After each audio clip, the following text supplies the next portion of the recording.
था, आपके बारे में ही बता रहा था। थोड़ा सा हम लोग 5 मिनट और इंतजार करेंगे, क्योंकि 5 मिनट में अभी कुछ और लोग लगातार ज्वाइन होते जा रहे हैं, तो सभी लोग जुड़ जाएं। उसके बाद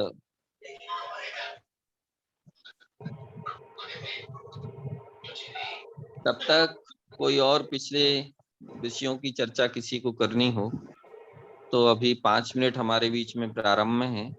फिर व्याख्यान के बाद, राजू विद्यार्थी जी के व्याख्यान के बाद हमारे पास पर्याप्त समय होगा आपसी डिस्कशन का। हम लोग आपस में लोगों से मिलकर के बातचीत करेंगे। मानिए राजू विद्यार्थी जी, आप अपना राजू विद्यार्थी जी, मेरी आवाज आ रही है आपको?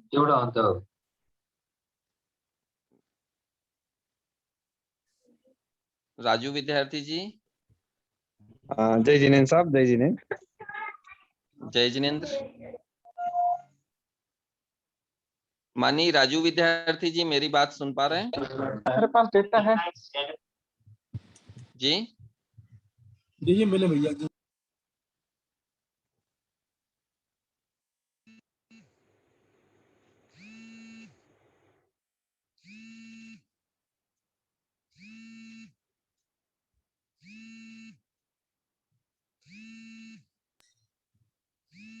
अपने स्पीकर है ना।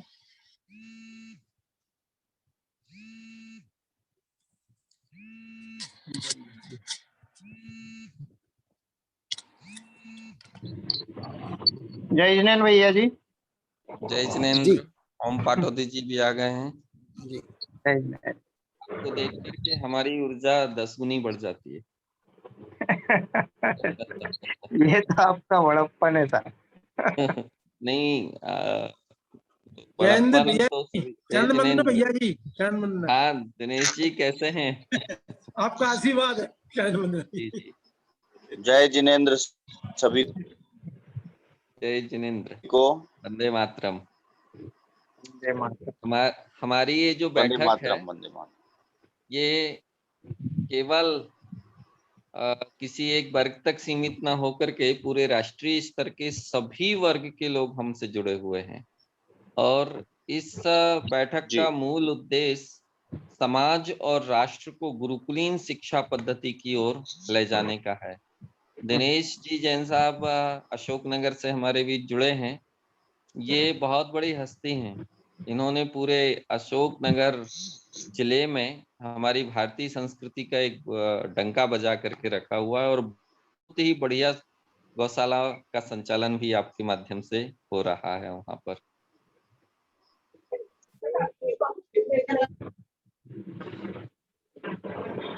प्रकाश जैन जी जुड़ गए हैं। जय जिनेन्द्र, वंदे मातरम। राजू विद्यार्थी जी आ गए हैं क्या? जी आ चुके हैं। जी, आप अपना वीडियो ऑन कर लीजिए ताकि हम आपको देख सकें। जी जी वीडियो ऑन है, लेकिन अपोजिट में वन साइड है, मेरा वीडियो गड़बड़ है फोन में। तो ऐसा। फोन में पूरा दिखता नहीं, मेरा एक साइड का वीडियो है। और थोड़ा सा साउंड भी कम आ रहा है आपका। साउंड कम आ रहा है जी, अब आ रहा है जी। मेरे ख्याल से हम लोग प्रत्येक मीटिंग की पूरी रिकॉर्डिंग करते हैं।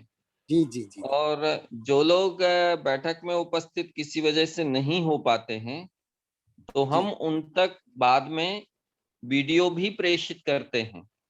और अच्छी हमने बात है अपना एक यूट्यूब चैनल भी बना लिया है। जी। आप सभी लोगों को मैं फिर से लिंक भेजूंगा। मेरा आग्रह है कि सभी लोग उस चैनल से जुड़ें और अधिक से अधिक लोगों को अपने यूट्यूब चैनल से जोड़ें, ताकि हम लोग जिस विषय पर चर्चा करते हैं वो विषय अन्य लोगों तक भी पहुंचना चाहिए, अधिक से अधिक लोगों तक पहुंचना चाहिए। मैं जी बहुत देर से अपनी इस संवाद प्रक्रिया के बारे में चर्चा कर रहा था। ये ओम पाटोदी जी बताएंगे कि आज अपना कौन सा संवाद है। पाटोदी जी, ये मानिए ओम पाटोदी जी। हाँ सर, 8वां।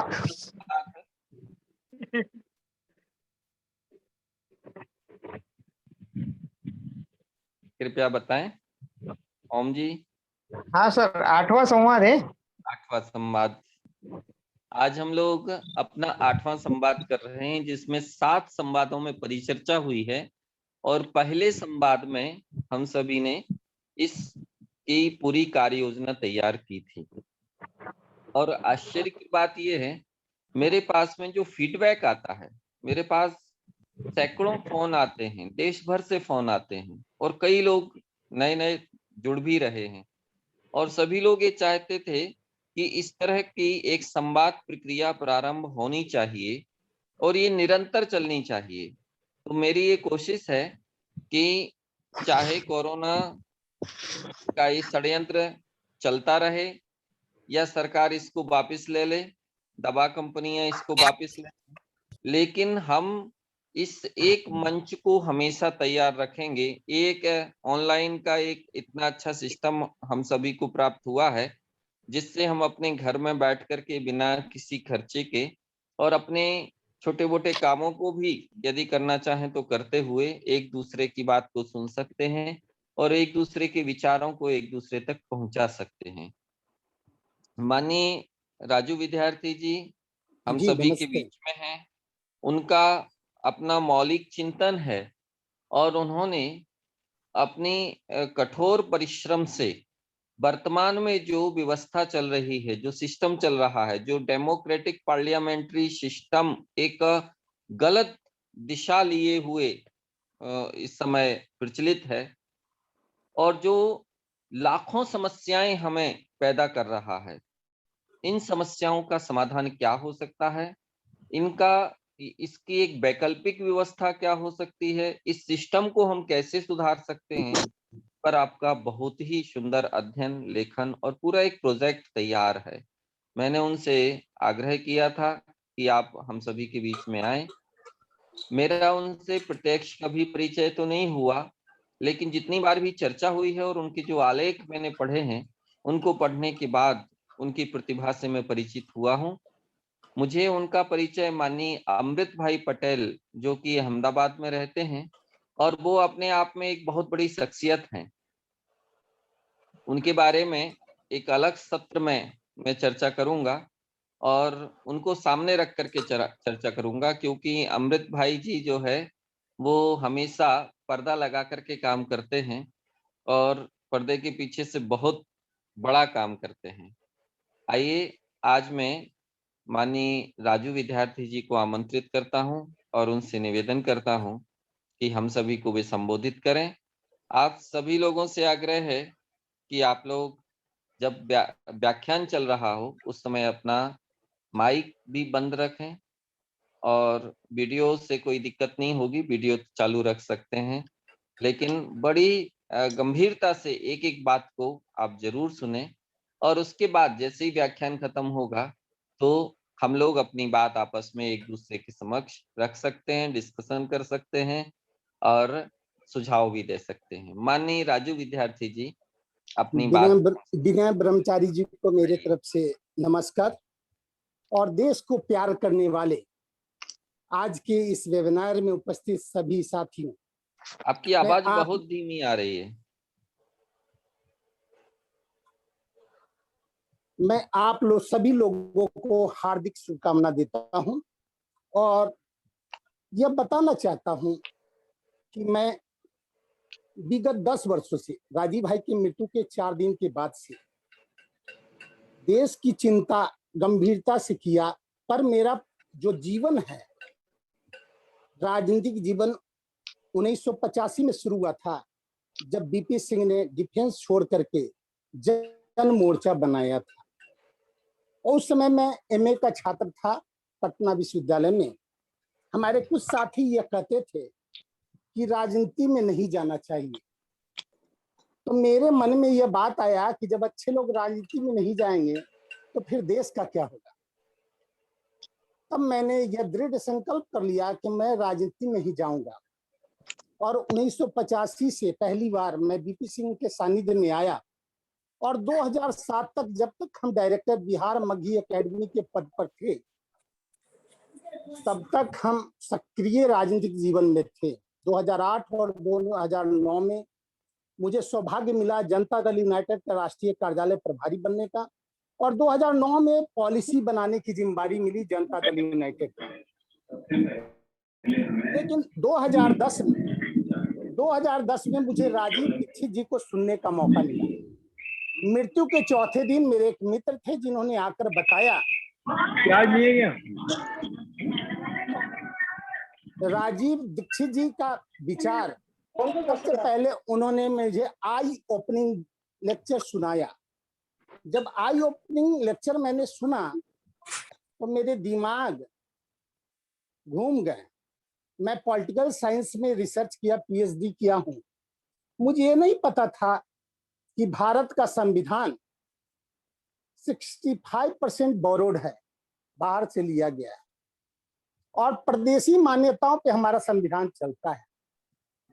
तब मैं गंभीरता से राजीव भाई को अध्ययन किया और मुझे रास्ता दिख गया। मैंने ये देखा है कि भारत की जो समस्या है, मूल समस्या है, वो अंतर्भेद का है। और अंतर्भेद जो बनाया गया है देश में, वो बहुत चपल और चतुर तरीके से बनाया गया है। अंग्रेजों की जो साजिश रही, उसका शिकार रहा ये देश। अंग्रेज 1943 में जब सुभाष चंद्र बोस के नेतृत्व में भारत में सरकार बनी थी, और अंग्रेजों को यह भय बन चुका था कि अब हम भारत में राज नहीं कर पाएंगे, क्योंकि आजाद हिंद फौज इतनी मजबूत स्थिति में आ गई थी कि अब इंडियन आर्मी में भी रिवॉल्ट हो चुका था।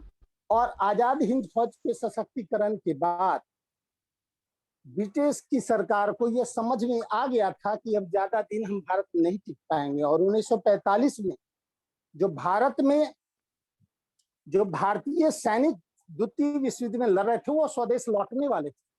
इसीलिए 1946 के जून महीने में हाउस ऑफ कॉमन में एक बिल पास किया गया। उस बिल का नाम है इंडियन इंडिपेंडेंट एक्ट 1947। ये जून महीने में 1946 में हाउस ऑफ कॉमन से पास हुआ, और 15 अगस्त 1947 को वो पूरी तरह से भारत पे लागू करा दिया, जिसका प्रियम्बल कहता है कि on 15th of August 1947 India will divided into two dominion states respectively known as India and Pakistan। तो हमें इस बात की समझ होनी चाहिए, 1947 को जो डिवीजन हुआ उसमें कभी गांधी, कभी नेहरू, कभी जिन्ना की बात आती है। ये तो ऑलरेडी हाउस ऑफ कॉमन से ही हमारा देश को डिवाइड किया गया। और जिस प्रपंची व्यवस्था के तहत 1935 के इंडिया एक्ट के माध्यम से भारत को गुलाम बनाने के हजारों वर्षों तक परियोजना पर काबिज किया गया, और उसमें जो संविधान में जो व्यवस्था दी गई, मान लीजिए फंडामेंटल राइट और डायरेक्टिव प्रिंसिपल दिए गए, 14 से 51 तक का जो धारा है उसमें फंडामेंटल राइट्स और डायरेक्टिव प्रिंसिपल है, equality before law and equal protection of law. 14 से 16 में ये बातें हैं, equality before law and equal protection of law. लेकिन वास्तव में equality before law and equal protection of law का कंसेप्ट को क्लियरिफाई ही नहीं किया गया। अगर इक्वलिटी बिफोर लॉ और इक्वल प्रोटेक्शन ऑफ लॉ की बात आती तो संविधान की धारा 26, 27, 28, 29, ये जो धाराएं हैं, 25 के बाद की धाराएं, ये मुस्लिम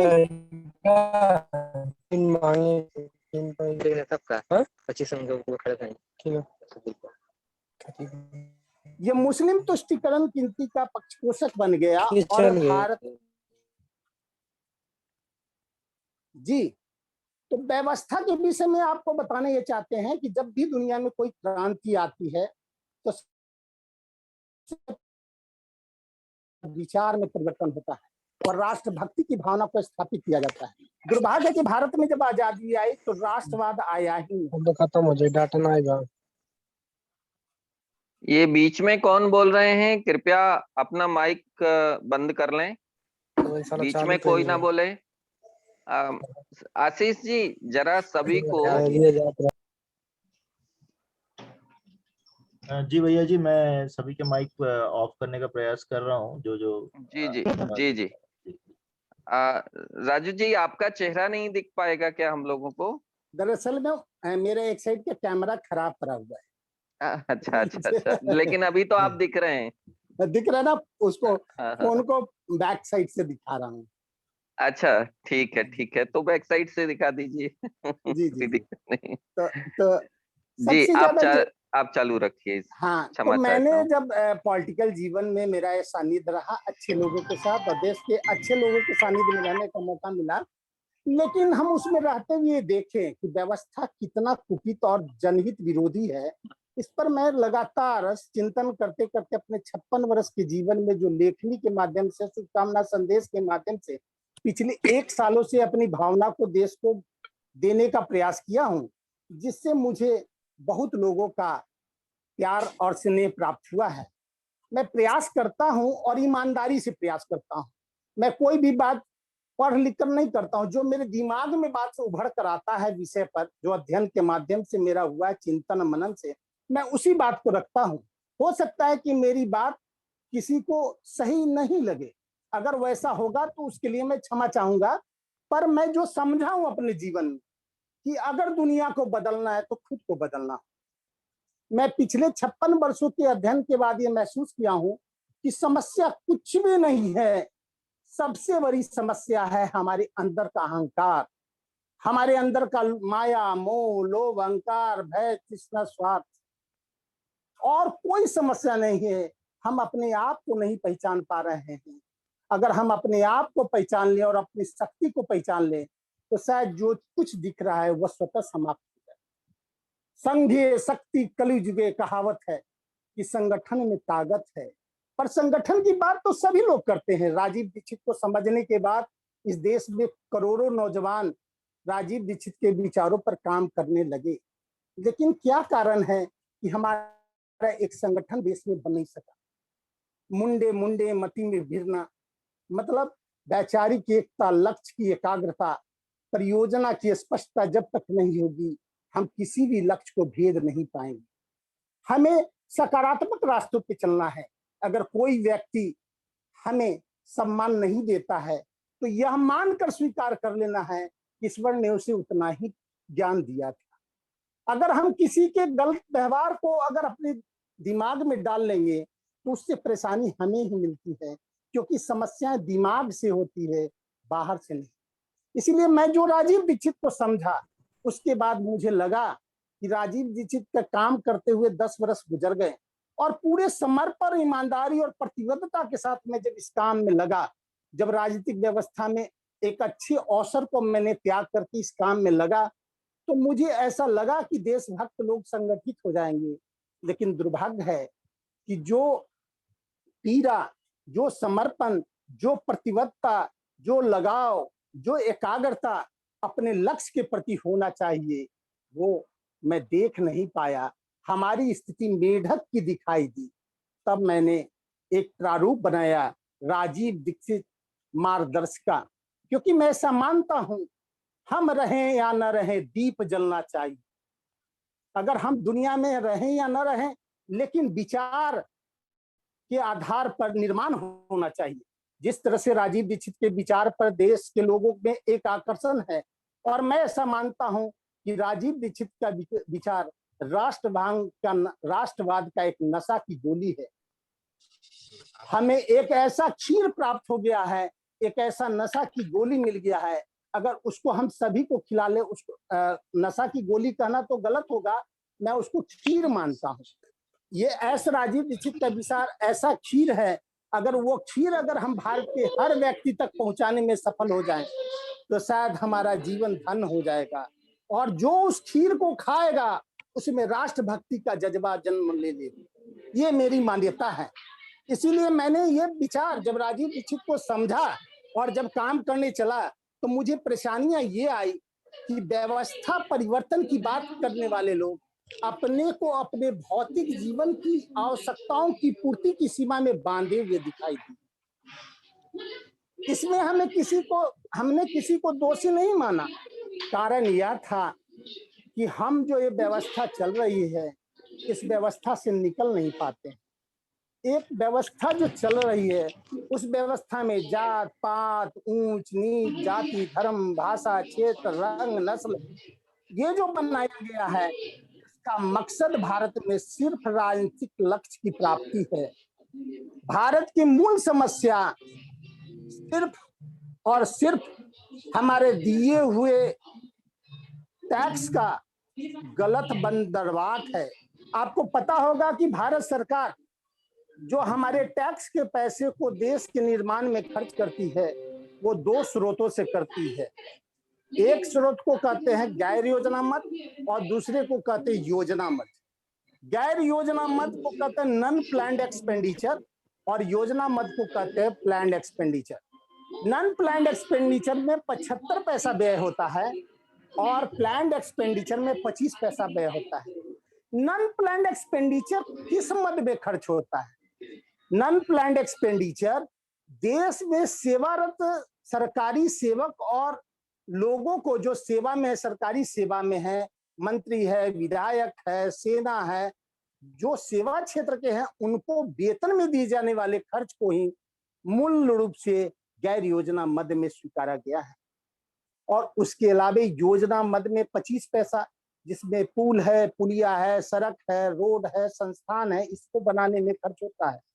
उसमें से आधा पैसा ठेकेदारों को चला जाता है, वो उसी वर्ग के हैं। मतलब कहने का यह है कि देश की 3% आबादी के हाथ में 86% पैसा जाता है और देश के व्यय का 14 पैसा ही मात्र 97% आबादी को जाता है। तो ये जो व्यवस्था अमीरी और गरीबी की बनाई गई है, ये लूट की व्यवस्था का मुख्य आधार है। आपने कोरोना काल में देखा होगा, जो सेवा क्षेत्र के लोग हैं उनको बहुत कष्ट नहीं हुआ, क्योंकि उनको वेतन के रूप में हर महीने में वेतन मिल गया। लेकिन वो आबादी जो कि व्यवसायी था, जीविका क्षेत्र का था, लॉकडाउन में उनका दिवाला निकल गया। जो करोड़ों का लोन लिया उसको लोन बढ़ गया, इंटरेस्ट बढ़ गया, दुकान का कॉस्ट बढ़ गया। इस तरह से असहायों बनाकर लोगों को दबाने की प्रक्रिया। इसीलिए व्यवस्था ऐसी बनाई गई है कि जो नौकर था वो मालिक बन गया और जो मालिक था वो गुलाम बन गया। गुलाम मानसिकता को 3 तरह से तोड़ा गया, स्वार्थी, अवसरवादी और जो असहाय लोग था, जो वंचित लोग है, उसको बना दिया, जिसके मन में लोभ, लालच, स्वार्थ दे करके उसके मन को भी कुपित कर दिया। तो इस तरह से व्यवस्था ऐसी बनाई गई है कि लूट की व्यवस्था चलती रहे और 3% लोग मालिक बनकर 97% को गुलाम बनाए रखे। 97% अपने बाल बच्चों की जीविका और जीवन रोटी से आगे निकलकर सोचने की स्थिति में ही न रहे। इस व्यवस्था को चलना चाहिए या नहीं चलना चाहिए, यही विचार का विषय है। और राजीव भाई ने इन बातों को बहुत बारीकी से समझाने का प्रयास किया। उन्होंने 3 ही अस्त्र दिया हमें, स्वदेशी, स्वावलंबन और स्वराज। जब हमें समझ में आया, जब राजीव भाई को मैं समझा और राजीववादियों का भटकाव देखा, उन्होंने कहा कि 0 बजट के 150 ऐसे उद्योग हैं जो हमारे गांव समाज को समृद्ध कर सकता है। उन्होंने इस बात की जानकारी दिया तो हमारे राजीववादी जो ज्ञानी बन गए, हम दूसरे को समझाना चाहते, खुद सीखना नहीं चाहते, हम दूसरे को बदलना चाहते, खुद बदलने की स्थिति में नहीं होते। हमारी यही व्यवस्था और हमारी यही अज्ञानता हमें अपने बच्चों को भी समझाने की स्थिति में नहीं रखा। अगर आप अपने चरित्र से किसी को बदलना चाहिए तो शायद बदल सकते हैं, लेकिन आप यह सोचे कि हम जो कहें अगला मान ले, संभव नहीं है। इसीलिए हम बदलेंगे, जग बदलेगा, हम सुधरेंगे, जग सुधरेगा। राम शर्माचार्य जी को जब मैं गंभीरता से अध्ययन किया तो मुझे रास्ता मिला कि दुनिया को मत बदलना बेटा, दुनिया को बदलने की जरूरत नहीं, अपने चरित्र को बदल लो, खुद को फकीर बना लो। जो फकीरी में आनंद मिलेगा वो अमीरी में नहीं मिल सकता। जब फकीर बन जाओगे तो सही की पहचान करने की ताकत मिल जाएगी। जब उससे आगे मैं चला तो मुझे विवेकानंद दिखाई दी। विवेकानंद ने कहा कि कुपात्रों की जरूरत नहीं है, संख्या बल मत गिनना। पात्र लोगों की संख्या चाहे कुछ भी हो, उसी को संगठित करके लक्ष्य के लिए समर्पित होने जाना, और उस समय तक लक्ष्य पर लगे रहना जब तक कि तुम्हारा लक्ष्य नहीं मिल जाता। जब उससे हम आगे चले तो हमें चाणक्य का दर्शन हुआ। चाणक्य ने यह कहा कि हम करें राष्ट्र आराधन, हम करें राष्ट्र आराधन, तन से मन से धन से, तन मन धन जीवन से, हम करें राष्ट्र आराधन। अगर राष्ट्र आराधना करनी हो तो चाणक्य से सीखिए, उनसे बड़ा युग निर्माण की कला किसी व्यक्तित्व में नहीं देखा मैंने। उससे आगे मैं चला तो मुझे सुभाष चंद्र बोस दिखाई दिए। उन्होंने कहा कि संगठन बनाना है तो अनुशासित कैडर बनाओ। उससे आगे मैं चला, जीवन आनी जानी है। जब भगत सिंह, राजगुरु, सुखदेव को देखा तो उन्होंने हमें यह सिखाया, ये जीवन तो जाना ही है, इसको हंसते हंसते कैसे लुटाया जाता है, उसकी सीख उनसे मिला। इसलिए व्यवस्था बदलने वाले साथी, व्यवस्था की चिंता करने वाले साथी, सभी लोगों से मैं आग्रह और निवेदन करूंगा कि व्हाट्सएप और फेसबुक से क्रांति नहीं होती। लक्ष्य को निर्धारित कीजिए। मैंने पूरे देश में राजीव दीक्षित मार्गदर्शिका पत्रक 10 वर्षों में बनाया, और कम से कम 10,000 देश के लिए चिंता करने वाले साथियों की अच्छाई और बुराई को समझने के बाद लिखा। मैं पूरे पुख्ता विश्वास के साथ कहता हूं, आप उसको पढ़िए, और उसमें कोई कमी लगती है तो हमें समझा दीजिए, और उसमें कमी नहीं लगती है तो साथ मिलकर देश के निर्माण में लग जाइए। मैं ऐसा मानता हूं कि दुनिया में पहले विचारों का संगठन होता है, तब मन का होता है, फिर तन का होता है, फिर एक दूसरे के समर्पण होता है। एक मोदी को कोई मार सकता है, एक लाल बहादुर शास्त्री को कोई मार सकता है, एक सुभाष चंद्र बोस को कोई मार सकता है, लेकिन जब हमारी तादाद हजारों की संख्या में होगी तो हमारे आंदोलन को कोई नहीं रोक पाएगा। शरीर अलग हो, मन एक होना चाहिए, तब जाकर व्यवस्था परिवर्तन की लड़ाई को हम लड़ सकते हैं। व्यवस्था है क्या जिसे बदलना है? मैंने बताया कि 3% मालिक और 97% फकीर, यही व्यवस्था है इस देश में। मैं जब अपनी बात करता हूं, जब किसी साथी से बात करता हूं, किसी विषय पर बात करता हूं, तो 3 ही बात बताने का प्रयास करता हूं कि हमको जब व्यवस्था परिवर्तन के काम करने हैं तो लुटेरे से लड़ने के लिए खूनी क्रांति में आप जीत नहीं पाइएगा, क्योंकि सारे संसाधन उसके पास हैं।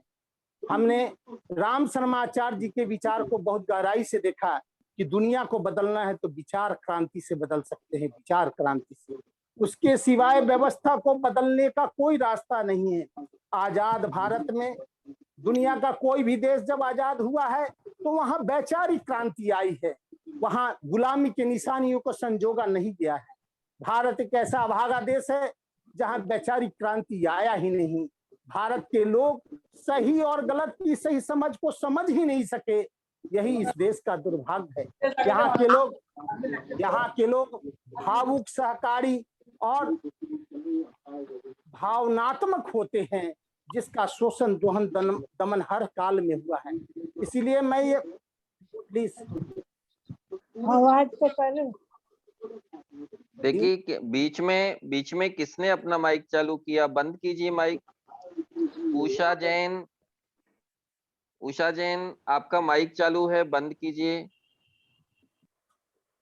शोषण दोहन दमन की जो व्यवस्था है उसको खत्म करने के लिए आपको अपने अहंकार, लोभ और स्वार्थ का परित्याग करना होगा।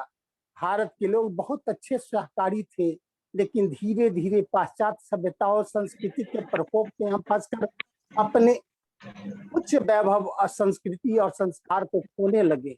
यही हमारी व्यवस्था है। मैकाले ने 2 फरवरी 1835 को हाउस ऑफ कॉमन में जो बातें कही उसको बताने की जरूरत नहीं है। हम सभी जानते हैं कि किस आधार पे हमारी शिक्षा व्यवस्था को तोड़ा गया। इसलिए जरूरी यह है कि जो व्यवस्था बनाई गई है, लूट की व्यवस्था, इस व्यवस्था को खत्म करने के लिए हम संगठित कैसे होंगे। और राजीव भाई को समझने के बाद मुझे रास्ता मिल गया कि राजीव दीक्षित ने यही बताया, स्वदेशी, स्वावलंबन और स्वराज। अगर भारत को बदलना है, प्रदीप भाई ने मुझसे कहा था 2 साल पहले कि मैं पॉलिटिकल पार्टी बना रहा हूं, राजू जी आइए, तो मैंने उनको यही जवाब दिया था कि अगर हमको पॉलिटिक्स ही करना होता तो पॉलिटिकल शिखर को छोड़कर रोड पर नहीं घूमते। इसीलिए राजनीतिक दल से इस देश का भला नहीं हो सकता। राजनीति तो तब होगा जब चाणक्य की बात को आप गहराई से ले लेंगे। चाणक्य ने सिर्फ इतना ही किया था, एक बच्चा चंद्रगुप्त को लेकर उसको साचा था और उसको धनानंद जैसे बहुत बड़े शक्तिशाली के विरुद्ध में खड़ा करके ज्ञान के बल पे उसको योग्य बना दिया था।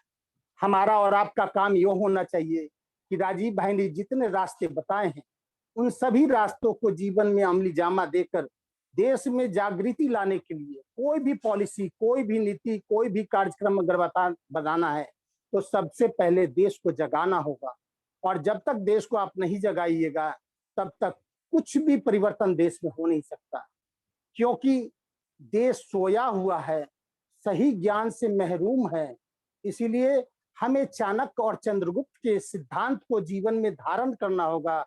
और राजीव भाई के विचार कि ये परफेक्ट है भारतीय व्यवस्था को बदलने का, इसलिए उनके सिद्धांत को लेकर हमें चंद्रगुप्त जैसे बच्चों को ट्रेनिंग के माध्यम से आजाद हिंद फौज की तरह जय हिंद सेना बनानी होगी और हर कंस्टिट्यूएंसी में इन बच्चों को ट्रेंड करके जीरो बजटिंग खेती सिखाने की कला बतानी होगी।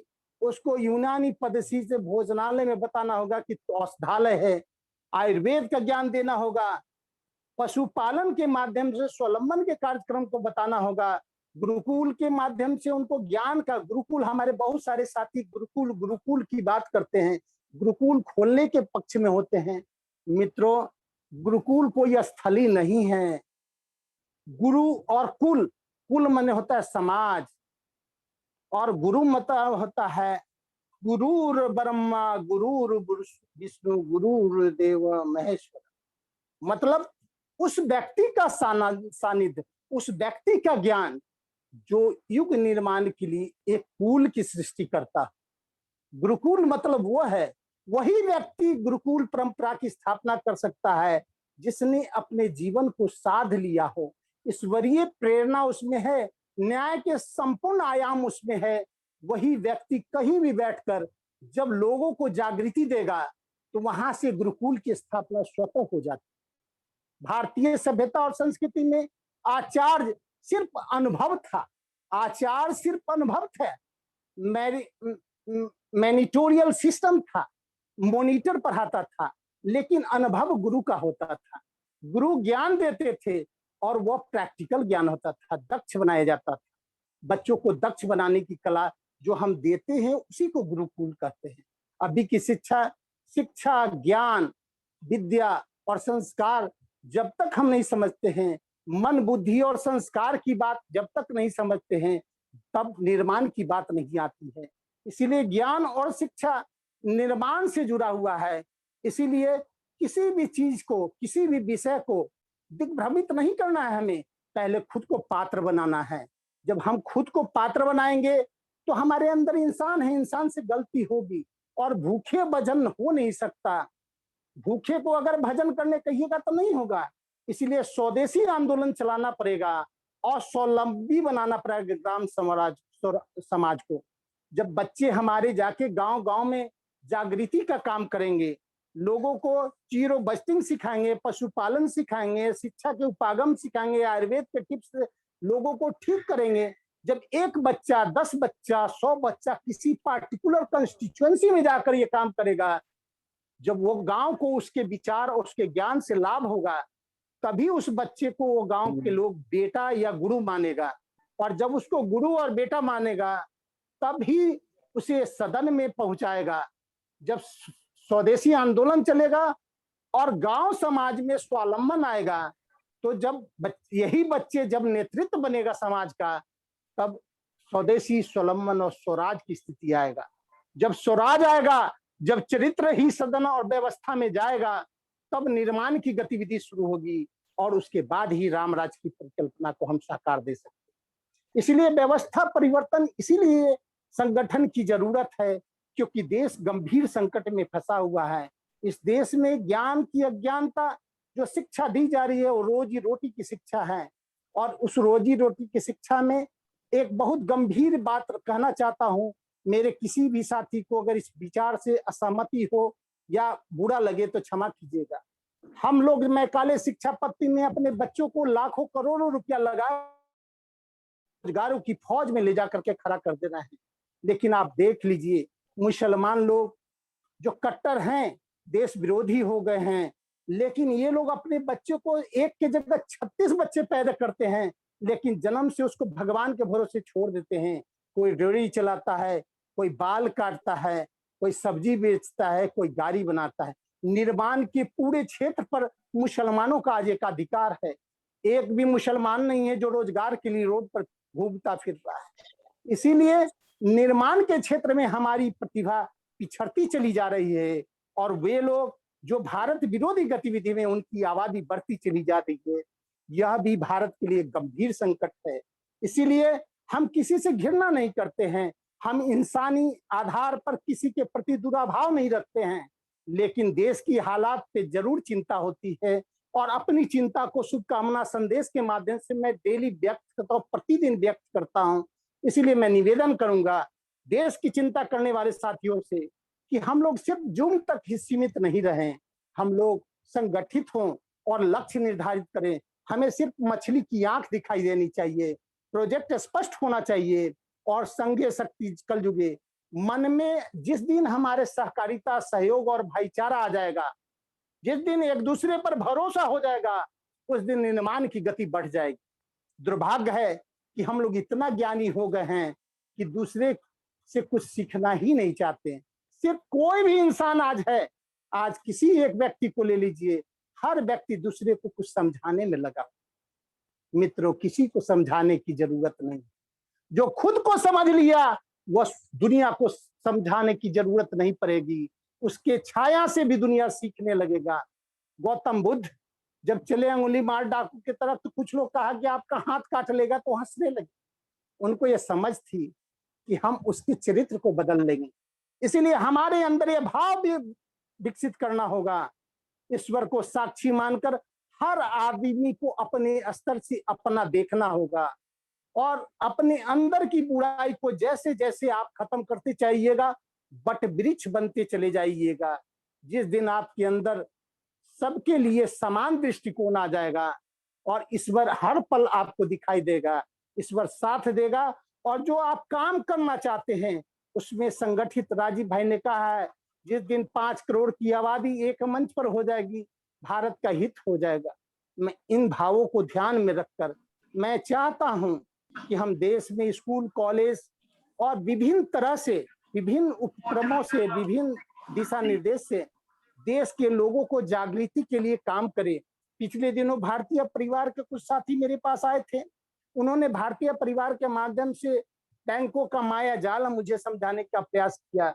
राइट टू रिकॉल वाले आए, उन्होंने अपने ढंग से अपने सॉफ्टवेयर की जानकारी दिया। मैं सभी को कहा कि मित्र, आपके विचार बहुत अच्छे हैं, लेकिन आपके विचार को कौन समझेगा? वही समझ सकता है जो पढ़ा लिखा है। इस दुनिया में तो सबसे ज्यादा आतंकवादी पढ़ा लिखा लोग ही हैं। एक ईमानदार क्लर्क को योग माने कि एक बेईमान कलेक्टर को। योग्यता का कौन सा सिद्धांत हमें बेईमानी सिखाता है? जिस देश का डॉक्टर कफन चोर हो, वकील पॉकेट मार हो, अफसर भ्रष्टाचारी हो, जिस देश का नेता पूरी तरह से देश बेचने वाला हो, उस देश को भला कौन बचा सकता है? इसीलिए जो संवेदनशील हैं उसको अपनी दृढ़ संकल्पना को मजबूत करनी होगी। राष्ट्र को बदलना बहुत आसान है, लेकिन मन को स्थिर करना सबसे ज्यादा कठिन है। हम अपने पारिवारिक और सामाजिक दायित्वों से निकलकर राष्ट्र के लिए समर्पित बने, तभी जाकर हम राष्ट्र की बात कर सकते हैं। यह कहने की चीज नहीं है, करने की जरूरत है। जब आप करने के लिए निकल जाइएगा तो आपका आचरण दिखने लगेगा। इंसान है, गलतियां होगी, हो सकती है आपसे भी गलतियां हो, लेकिन गलती ना हो तो इंसान भगवान बन जाएगा। इसीलिए हम सभी को, जो राजीव दीक्षित को मानते हैं, जो विवेकानंद को मानते हैं, जो चाणक्य को मानते हैं, हमारे पास ऐसे ऐसे विद्वान, ऐसे ऐसे महापुरुष हैं जिनकी प्रेरणा से हम अपने चरित्र को बदलकर राष्ट्र का निर्माण कर सकते हैं। यही मेरी समझ में जो व्यवस्था चल रही है, लूट की व्यवस्था, और लूट की व्यवस्था पे ज्यादा बात न करते हुए मैं इतना ही बताना चाहता हूं कि 3% मालिक और 97% गुलाम, ये व्यवस्था बन गई। एजेंडा 21 2030 के विषय में भी मैंने काफी लिखा और मैंने बताया कि कोरोना ये बीमारी है ही नहीं। अभी किसी कोरोना पेशेंट के पास अगर हमको सुलाना चाहते हैं तो मैं तैयार हूं, मैं सोऊंगा। मुझे पूरा कन्विक्शन है कि ये बीमारी नहीं है, क्योंकि अप्रैल और मई के महीने में हमारे देश में कफ की स्थिति बनती है और जून आते आते कफ की स्थिति खत्म हो जाती है। अप्रैल में 30,000 दिल्ली में कोरोना के पेशेंट थे और जून आते आते 1,000 भी नहीं रह गए। इसमें सरकार का कोई कंट्रीब्यूशन नहीं है, न तो डिस्टेंसिंग ने उसको रोका है, न मास्क ने, न लॉकडाउन ने। जब मोर्टेलिटी रेट 1.2 था तो पूरे देश को तबाह करना और भय पैदा करना किसी अंतर्राष्ट्रीय षड्यंत्र और साजिश का ही परिणाम है। पर प्रश्न यह उठता है कि ये जो व्यवस्था चल रही है, हमारे ही लोग, हमारे सिपाही, हमारे पुलिस, हमारे अफसर, हमारे नेता, हमारे मंत्री, आखिर क्या कारण है कि अपने ही लोगों के अहित में गंभीरता से काम कर रहे हैं? आखिर ये कैसी व्यवस्था चल रही है? आखिर इस व्यवस्था को कैसे बदला जा सकता है? इस पर सभी लोग मंथन करिए, विचार करिए, रास्ता खोजिए, आपको रास्ता मिलता है। और इसका एक ही रास्ता है कि हम और आप सभी मिलकर देश को जागृत करने के लिए हम शिक्षक पैदा करें। पेड शिक्षक नहीं, गुरुकुल शिक्षा पद्धति से उत्पादन किया हुआ नौजवान जब समाज को जगाने के लिए चलेगा तो समाज में जब जागृति आएगा स्वावलंबन स्वराज का, तभी राम राज आएगा, अन्यथा कोई रास्ता नहीं है। और देश में जिस तरह गजवाए हिंद इस्लामिक कट्टरता चल रहा है, अगले 10-20 वर्षों में ये देश नहीं बच पाएगा। इसीलिए सभी संवेदनशील साथियों से निवेदन है कि गंभीरता से इन मुद्दों को लीजिए और इसके साथ संगठित होकर योजना बनाकर देश के लिए समर्पित होइए। अधकचरा और अधूरेपन से देश को हम कुछ भी नहीं दे पाएंगे। मित्रों, मन को बदलिए, साथ मिलकर चलिए, लक्ष्य को निर्धारित करिए और लक्ष्य की परियोजना एक होनी चाहिए। जिस हमारा एक अलग हो लेकिन मन एक हो, शरीर अलग हो लेकिन मन अलग हो, मन में अंतर नहीं होना चाहिए। अगर आपके घर में लड़की है तो आप अगर उसके लिए 10 लाख रुपया व्यवस्था करते हैं शादी के लिए तो परेशानी होती है, लेकिन 10,000 हम साथी मिलकर अगर 100 रुपया देंगे तो 10 लाख हो जाएगा। इसीलिए सहकारिता की ताकत को पहचानिए और धन के लिए जो परेशानी बनी है उसको दूर करिए। हॉस्पिटल में आप जाते हैं, आपके समाज का 100 आदमी हॉस्पिटल चला जाए, आपका मन में बीमारी ऐसे ही दूर हो जाएगी। इसलिए संगठन में ताकत है, संगठित होइए। राष्ट्र को बचाने के लिए सबसे ज्यादा जरूरी यही है और कुछ बहुत ज्यादा कहने की भी जरूरत नहीं है, क्योंकि देश में जो हालात है उसके लिए मुझे भाषण देने की जरूरत नहीं है। मैं भाषण देने में विश्वास नहीं रखता। मैं जानता हूं कि हर आदमी की अलग अलग सोच है, कहीं ना कहीं बात विचार में जाकर हम उलझ जाते हैं। हमें उलझना नहीं है, हमें एक लक्ष्य निर्धारित करना है, हमें उस लक्ष्य के लिए परियोजना पर काम करना है। अगर हमारे 100 साथी हैं, 100 के अलग अलग विचार हैं, भैया आप अपना अलग अलग काम करो, मेरी परियोजना पर अगर तुम्हारा मंतव्य है साथ चलने का तो 100 जिस्म मगर एक जान है, हम बन करके आप निकल पड़ो, रास्ता दिख जाएगा। यही मेरी मान्यता है और यही व्यवस्था जो चल रही है, लूट की व्यवस्था, उसको खत्म करने का एक रास्ता है। इसके सिवाय मुझे और कुछ दिखाई नहीं देता है। इतना ही मेरा कहना है। अगर मुझे मेरे विचारों से कहीं कोई असहमति आप लोग को होगी तो उसके लिए क्षमा कीजिएगा। जय हिंद, जय भारत। बहुत बहुत धन्यवाद विद्यार्थी जी। हमने आपका चिंतन पूर्ण ये व्याख्यान सुना और हम सभी के अंदर रोम रोम पुलकित हुआ, राष्ट्र के प्रति एक भावना भी जागी। हालांकि सभी के मन में एक जिज्ञासा आपने बना दी है और मैंने भी परिचय में उस बात को रखा था कि वर्तमान, देखिए साहब, माइक चालू करने के बाद आपस में लड़िए मत, नहीं तो बात, घर की बातें बाहर आएंगी, फिर हम लोगों को आपके घर आना पड़ेगा। तो विद्यार्थी जी, हम लोग ये चाह रहे थे कि वर्तमान में जो व्यवस्था बनी हुई है जी, इस व्यवस्था को सुधारने के लिए आपने एक पूरा प्रोजेक्ट तैयार किया है। जी जी जी, क्या तो क्या 2-3 मिनट में उसके कुछ अंश, ताकि हम लोगों का के अंदर और अधिक जिज्ञासा और रुचि पैदा हो जाए, फिर मैं सब हम सब आपसे वो प्रोजेक्ट पर खुल करके चर्चा भी करेंगे और उस प्रोजेक्ट पर काम करने को भी तैयार रहेंगे। देखिए, प्रोजेक्ट प्रोजेक्ट का मतलब है कि वो विचार जो सभी जी को जी ग्राह्य हो, जब हम उसको आपके बीच रखें तो लगे कि आपने लिखा है, तभी मतलब हम रहे या न रहे दीप जलना चाहिए। मतलब हमारी जिंदगी तो कुछ चंद दिनों की है, 10 बरस 5 बरस क्रांति के लंबे समय में आता है। जैसे राजीव दीक्षित को आपने सुना, तो उनके विचार में यह स्पष्ट पता चला कि वो देश के लिए बेहतर रास्ता है। उसी तरह किसी भी क्रांति के लिए आज भारत में क्रांति क्यों नहीं सफल होता है? जेपी क्रांति आया 1974 में, आजादी के बाद का सबसे बड़ा वैचारिक क्रांति था। उसका नारा था, सच कहना अगर बगावत है तो समझो हम भी बागी, सर में कफन बांध लिया तो मरना है तो डरना क्या। ये हम जी पटना में थे जब जेपी पर लाठी चल रही थी, उस समय 7वीं क्लास में मैं पढ़ता था। और उसी जगह पे जहां गोली अब्दुल गफूर ऊपर से जब चला रहे थे, नानाजी देशमुख का हाथ टूटा था, हम लोग वहां बाल्टी से क्रांतिकारियों को पानी देते थे। तो मैं वो भी दिन देखा, और गांधी मैदान में जो जन सैलाब देखा था उस क्रांति में, पूरे देश में देखा था, वो भी देखा। वो क्रांति एक वैचारिक व्यवस्था परिवर्तन की क्रांति थी, लेकिन वो सत्ता परिवर्तन जाकर सिमट के हो गया, क्योंकि लक्ष्य विहीन क्रांति थी। क्रांति को लक्ष्य से जोड़ दीजिए, लक्ष्य स्पष्ट होना चाहिए, हमें करना क्या है। मेरा प्रोजेक्ट का नाम है भारत को बचा लो। जी मैं प्रोजेक्ट जो बनाया उसका नाम रख दिया भारत को बचा लो। आखिर भारत को किस लिए बचाना है भाई? क्या हो गया भारत को कि बचा लो? भारत में सबसे बड़ा चीज जो गड़बड़ हो गया, यहाँ की शिक्षा व्यवस्था को ऐसा तोड़ दिया कि हर आदमी घर में 5 आदमी, पांचों का दिमाग अलग हो। बिल्कुल सही। और व्यवस्था ये करना है कि हमको राष्ट्र आराधना के लिए, जन जागृति के लिए शिक्षक पैदा करना है। मैं क्या करता हूँ, मेरा अप्रैल मई जून 3 महीना स्कूलों में था। पहले मोदी नगर में था, उसका फिरोजाबाद में था, फिर एटा में था, फिर सतना में था, फिर पौड़ी गढ़वाल में। मैं स्कूलों में जाना शुरू कर दिया। हमें ये जी लगता है कि अब स्कूल में जाएंगे तभी वहां से शुरू करेंगे। तो ऐसे ऐसे हम 10-20 आयाम बनाए हैं कि जहां से बच्चे को कैसे कलेक्ट करके, कैसे ट्रेनिंग कैंप में ला करके, जैसे फरीदाबाद में किसी ने, देखिए जो धन देता है वो धूम तो बजवा ही देता है, परेशानियां तो आती है, लेकिन हर समय हमको कोई ना कोई जगह दिया और काम करने के लिए दिया। धन के लिए दिक्कत हुआ तो अभी अभी शुभकामना संदेश के कारण अमेरिका से विजय देसाई जी का फोन आ रहा था, मैंग का ऑस्ट्रेलिया से आ रहा था। ये लोग हमको आर्थिक मदद भी करने के लिए बोला, FRC नंबर ले लीजिए, हम आपको आर्थिक मदद भेजेंगे।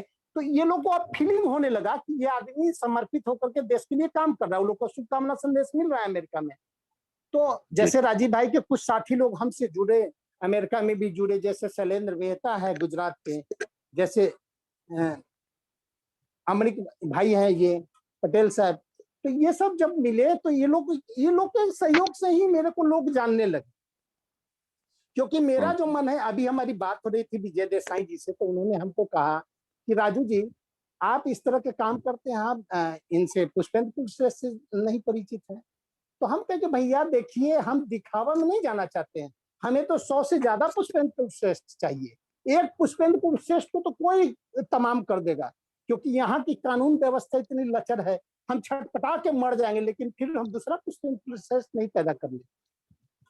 तो हमारी सोच ये होनी चाहिए कि राष्ट्र के लिए हम ऐसी व्यवस्था करें कि 100 जिस्म मगर एक जान हो। हमारा मन अगर ब्रह्मचारी जी के साथ है तो शरीर भले अलग हो, मन एक हो। इसलिए ड्राफ्ट ऐसा बनाए हैं कि उसको आप खुद पढ़िए, अगर उसमें कोई कमी लगे तो हमसे पूछिए। वो 52 पेज का ड्राफ्ट, पूरे राजीव दीक्षित को समझने के बाद 10 बरस लगा हमको।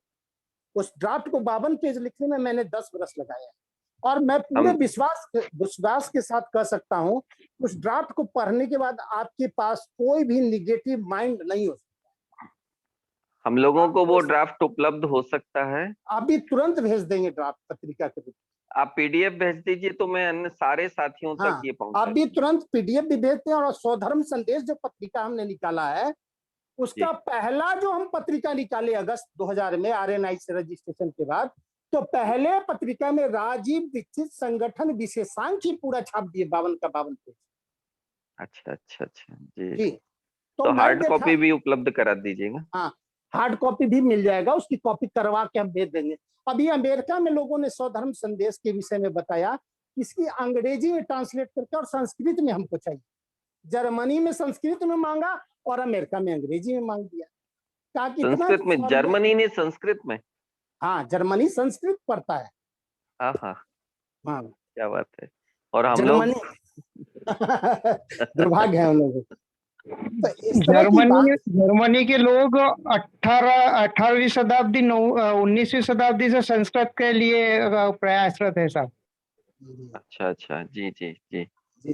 तो इस वाह। तरह की बात आने लगी और एक इंडिया टुडे के साथी हमको फोन करके बोले कि राजू जी, जितना इंफॉर्मेटिव आप मैगजीन बना रहे हैं, तो क्या करते हैं हम अपना ज्यादा से ज्यादा समय देखें कि कंस्ट्रक्टिव काम करना है, लोग संगठित नहीं हो तो पत्रिका के माध्यम से बात को फैलाइए। तो क्रांतिकारियों का ही विचार तो उसमें देते हैं, अपनी तो जो शुभकामना देते हैं वो दे दिया, और जो कंटेंट्स, जो इम्पोर्टेंट कंटेंट्स है लिखते हैं, लेकिन कोशिश करते हैं कि अधिक से अधिक आप ऐसे साथी लोगों का विचार जाए उसमें। जी जी। तो हम तो ये नहीं देखते हैं कि किसने भेजा है और किसका है, जो बेहतर लग गया कंटेंट देश के लिए हम उसको प्लेस करें। चलिए, आप लोगों को दो तीन बातें बताना चाहता हूँ, फिर हम लोग परिचर्चा में आएंगे। जी मेरा जन्म जिस गांव में हुआ है वो एक बहुत छोटा सा गांव है, छतरपुर जिला, मध्य प्रदेश का बुंदेलखंड का गांव है। जी जी जी जी जी जी। और मैं आपको एक छोटी सी घटना यहाँ कोट कर रहा हूँ। जब नेताजी सुभाष चंद्र बोस जी ने आजाद हिंद फौज के गठन की घोषणा की, उस समय हमारे यहाँ का जो समाचार तंत्र था वो आज की तरह नहीं था कि एक सेकंड में क्लिक करते ही लाखों लोगों को सूचना पहुंच जाए। जी जी जी उस जी समय जी तो रेडियो भी बड़े दुर्लभ होते जी। थे। दुर्लभ होते थे। जी लेकिन फिर भी वो आजाद हिंद फौज की चर्चा हमारे उस छोटे से गांव में भी पहुंच गई। जी और हमारे यहाँ के लोधी समाज के दो नवयुवक इस बात के लिए एकदम तत्पर हो गए कि हमको तो आजाद हिंद फौज में जाना है। लेकिन उनके पिताजी नहीं थे, तीन बहनें शादी के लिए थीं, माँ वृद्ध थी। तो वो चाह रहे थे कि परिवार की जिम्मेदारी को हम कैसे निर्वहन करेंगे। तब परिवार की जिम्मेदारी की चर्चा उन्होंने मेरे दादाजी के पिताजी से की। उस समय जो थे, जी जी वो जी पूरा सामने इतिहास आया। जी और हमारे दादाजी के पिताजी ने उनको कहा कि तुम यदि नेताजी की आजाद हिंद फौज में शामिल होना चाहते हो तो निश्चिंत होकर के जाओ, तुम्हारी तीनों बहनों की शादी और माँ के जीवन भर की पूरी व्यवस्था की जिम्मेदारी मैं स्वयं लेता हूँ। और आप देखिए कि वो हमारे गांव के दो नौजवान तत्काल तैयार होकर के आजाद हिंद फौज में गए। उन्होंने आगे की कोई जानकारी नहीं मिलती, हालांकि कि वो वहां पहुंचने तक की सूचना तो है, लेकिन शामिल होने के बाद उन्होंने कहाँ उनका को वीरगति हुई, कैसा हुआ, ये सब सूचना नहीं मिल पाई। तो मैं ये बताना चाहता हूँ, जो आपने अभी बात कही है कि यदि हमारे अंदर इतनी गहरी नैतिकता होगी, वास्तव में पूरी निष्ठा के साथ यदि हमारा समर्पण होगा, तो हमें अभी किसी होगा। सूचना तंत्र की जरूरत नहीं है, किसी सोशल मीडिया की जरूरत नहीं है। कुछ नहीं, हमारी कुछ नहीं। बात हमारी बात आत्म संप्रेषण से भी लोगों तक पहुंच सकती है। और दूसरी घटना भी कोट करना चाहता हूँ, जो हमारे अमर शहीद हुए हैं ऊधम सिंह जी। जी जब जलियांवाला बाग हत्याकांड हुआ, ऊधम सिंह जी बहुत छोटे से थे, 12-13 साल के रहे होंगे। और उन्होंने अपनी आंखों के सामने उस छोटी सी किशोर वय में हजारों देखा। लोगों को मरते हुए देखा। तो उनके अंदर खून खौल उठा और उन्होंने संकल्प लिया कि मैं इस हत्याकांड का बदला जरूर लूंगा। और कुछ नहीं, जैसा भी थोड़ी बहुत मेहनत करके कहीं से रिवॉल्वर खरीद करके उन्होंने निशाना लगाना सीखा। जनरल डायर जिसने ये हत्याकांड किया था, उसको अंग्रेज सरकार ने वापस लंदन बुला लिया था। वहां चले तो गए। ऊधम सिंह जी कहां से कैसे व्यवस्था की नहीं जानते, लेकिन उस रिवॉल्वर के साथ में वो लंदन पहुंच गए और वहां पर जाकर के जनरल डायर की उन्होंने हत्या की। हत्या करने के बाद वो भागे नहीं, पुलिस ने आसानी से उनको पकड़ लिया। और जब अदालत में प्रस्तुत किया और उनसे पूछा कि तुमने जनरल डायर को क्यों मारा, तो उन्होंने कहा इसने हमारे हजारों लोगों को मारा था, इसलिए हमने इसको मारा। फिर उनसे पूछा कि तुमने भारत में ही क्यों नहीं मार दिया, लंदन में आकर के क्यों मारा? तो उन्होंने कहा कि उसने हमारे लोगों को भारत में आके मारा था, इसलिए हमने उसको लंदन में आकर के उसके घर में घुस करके मारा। और फिर जो सबसे सुंदर जवाब था, जो बात मैं यहाँ बताना चाहता हूँ, कि मजिस्ट्रेट ने पूछा कि तुम्हारे पास समय था, तुम भाग सकते थे, लेकिन हत्या करने के बाद भागे क्यों नहीं? अब तो तुम फांसी पर चढ़ा दिए जाओगे। तो उन्होंने कहा कि जब एक ऊधम सिंह फांसी के तख्ते पर चढ़ता है तो हमारे भारत की ये तासीर है कि वहां 1000 ऊधम सिंह पैदा हो जाते हैं। इस तासीर को वो वहां पर मजिस्ट्रेट के सामने बयान करते। तो मेरा कहने का तात्पर्य ये है कि निश्चित रूप से यदि हम कुछ लोग, चंद लोग पूरी निष्ठा के साथ में इस काम में जुट जाएंगे, जो आपने अभी कहा और कि हमें कुछ करने की जरूरत नहीं है, सिर्फ निष्ठा और काम ईमानदारी हो और जाएगा। समर्पण। बिल्कुल, और ऐसा ही कुछ संकल्प मन में जागा है। इसलिए भोपाल में गुरुकुल में कोई विद्यार्थियों तक सीमित रहने वाला गुरुकुल नहीं सबसे है। बड़ी बात है भैया, एक चीज का ध्यान रखिए, गुरुकुल खोलना किसी जगह की बात नहीं है। गुरुकुल चरित्र के आंचल में पलने वाली संस्कृति को देना है। जो व्यक्ति खुद ही युग निर्माता होता है, ब्रह्मा विष्णु, वही युग निर्माण के लिए गुरुकुल में कुल का सृष्टि करता है। तो हम लोग गुरुकुल तो खोलने चाहते हैं, लेकिन गुरु और कुल, गुरु मतलब वो ईश्वरीय शक्ति वाला व्यक्तित्व जिसमें अध्यात्म हो, जो जीवन की परिकल्पना, संकल्पना, प्रकृति को लोगों में डाल दे, वो पहले खुद में विकसित करना होगा, तभी हमारा गुरुकुल। गुरुकुल तो हम कर रहे हैं, हम और आप सभी गुरुकुल का काम कर रहे हैं। जहां बैठे हैं अपने पवित्र चरित्र से दूसरे को जागृत कर रहे हैं, यही गुरुकुल पद्धति। गुरुकुल कहीं जगत खोलने की जरूरत नहीं है। हम सभी लोग जो राष्ट्र के लिए ईश्वरीय ताकत को अपने अंदर सराबोर करके दूसरे को जागृति करने के लिए अपने आप को समर्पित कर दिए हैं, वही सच्चा विचार है, जो गुरु का ज्ञान है, जो दूसरे को ज्ञान से आलोकित करेगा और उससे जो निर्माण होगा वो सकारात्मक निर्माण होगा। ये हम लोग करें। गुरुकुल खोलना बहुत अर्थ नहीं रखता है। सभी लोग गुरु बने और सभी लोग शिक्षक पैदा करें, तब इस देश में लाखों जब शिक्षक होंगे, तब देश में हम करें राष्ट्र आराधन, हम करें राष्ट्र आराधन, तन से, मन से, धन से, तन मन धन जीवन से। ये विचार समाज में जब गूंजेगा तभी क्रांति का लौ फूटेगा। और इसके लिए राजीव दीक्षित के विचार को घर घर पहुंचाया जाए। उसके लिए हजारों तरह का उपक्रम हम बता देंगे, ट्रेनिंग कैंप। इस 5 साल में भारत की व्यवस्था को हम बदल सकते हैं, ये मेरे पास समझ आ चुका है। इसीलिए हम राजनीति के सर्वोच्च जगहों को छोड़ के भाग।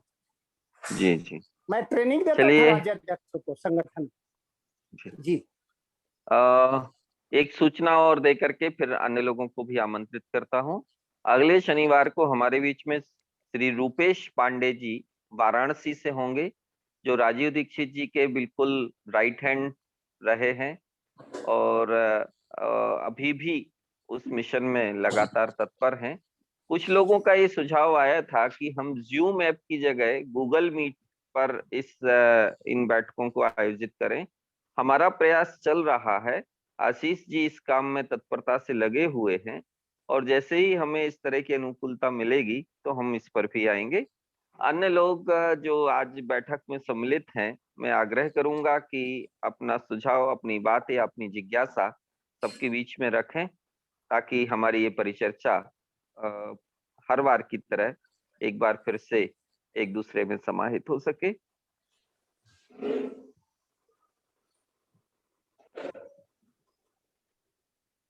किन्हीं की ओर से जो भी अपनी बात रखना चाहते हो, कृपया अपना माइक चालू करके अपनी बात रखें।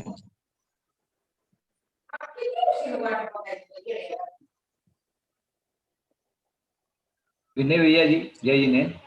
जय जिनेन्द्र। जैसा कि अभी विद्यार्थी आपका वीडियो भी चालू कर लीजिए। मैं चालू कर लिया सर जी। अच्छा जी। हाँ, मैं बोला जैसा विद्यार्थी जी ने भी बोला कि ये कोरोना ये सब हुआ है, मतलब वास्तविकता में कुछ भी नहीं है, है ना।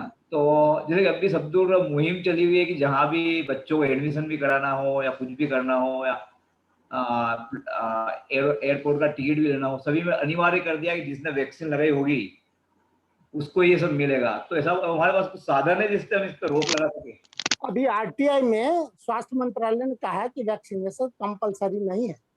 और हमारे एक मित्र हैं नाहर सिंह जी, वो सेना में हैं, राजीव बादी हैं, वो अभी कोर्ट मार्शल में गए हैं। 3-4 दिन पहले कोर्ट मार्शल हुआ था, क्योंकि उन्होंने कहा कि मैं किसी भी कीमत पर नहीं लूंगा टीका। तो कोर्ट में जो साक्ष्य प्रस्तुत किए हैं वो आप लोग के बीच जल्दी आ जाएगा। कोर्ट में उन्होंने कहा कि कोरोना किन किन चीजों से यह टीका बना है। उसमें गाय के बछड़े का खून जो है सीरम में दिया गया है, उसका प्रमाण देते हुए उन्होंने कहा कि ये मेरे धर्म के विरुद्ध है और मैं किसी जीव की हत्या करके अपने शरीर की रक्षा करेंगे, हमें स्वीकार नहीं है। अगर आप फोर्सफुली हमको टीका देने के लिए बाध्य करते हैं, तो अगर मेरा 10 साल के अंदर मृत्यु होता है इस टीकाकरण के कारण, 10 वर्ष के अंदर, तो सर ये कोर्ट ये हमें गारंटी रिटन में दे कि हमको 20 करोड़ दिलाएगी। तो कोर्ट गारंटी तो नहीं दी, लेकिन कोर्ट ने एक ऑर्डर पास किया है कि कोरोना का टीका लेना मैंडेटरी नहीं होगा। मैंडेटरी नहीं होगा, उसकी कॉपी आ जाएगी कुछ दिनों। जिनको भी उसकी कॉपी चाहिए हो वो मेरे पास से उपलब्ध हो सकती है जैसे ही आदेश आएगा। तो हम ये मेरा ये कहना है कि अगर कोई यहाँ पे कंपलसरी नहीं हो इस टाइप से हमको। हम आपको बहुत सारे डॉक्यूमेंट्स भिजवा देंगे। मेरे कुछ साथी हैं जो यही सब काम करते हैं, जो रिसर्च मटेरियल कलेक्ट करते हैं। विवेक नाम का लड़का है मेरा, में वो करता है, तो वो बताएगा आपको। थोड़ा सा जो बीच में डिस्टर्ब कर रहे हैं, जिनकी आवाज जोर से आ रही है, थोड़ा सा देखिए। ये व्यवधान करने वाले कृपया, महत्वपूर्ण विषय चल रहा है। राजा राम जी पाटिल की यहाँ से आवाज आ रही है, कृपया बंद कर ले। राजा राम पाटिल जी, इनका म्यूट। हाँ ठीक है, अब ठीक है। चलिए अगला विषय जी। पार्टिसिपेंट में से जी, यह एक शंका है, पूछ सकते हैं ये भी इसमें? हाँ जी बिल्कुल। मैं ये पूछ रहा हूँ, जो मोबाइल पे जो चित्र भी रहते हैं, भक्तम्बर का पाठ भी रहती है, सब चीजें मोबाइल पे। दिनेश जी ये विषय अलग है, इस पे अपन व्यक्तिगत चर्चा करेंगे। दिनेश जी को यह बताना चाहते हैं कि हमारे जीवन में समय बहुत छोटा है मित्र। वेद पूजन के विषयों पे अपना समय न जाए। आप मछली का आंख देखें, जीवन में परिवार को देखें और राष्ट्र को देखें। इसके सिवाय नकारात्मक विषयों पे आप अपना ध्यान को पूरी तरह से हटा लें। यही हमारे और आपके लिए सबसे बड़ा, क्योंकि जन्म और मृत्यु के बीच का काल ही जीवन है। हम लोग ज्यादा नकारात्मकता में चले जाते हैं, किसी की कमी देखने चले जाओ। किसी भी निगेटिव चीज को मत देखिए। बहुत अच्छा। सब कुछ दे दीजिए, लेकिन समय मत दीजिएगा किसी को। समय लौट कर नहीं आता है। देव पूजन के समय मत दीजिए किसी।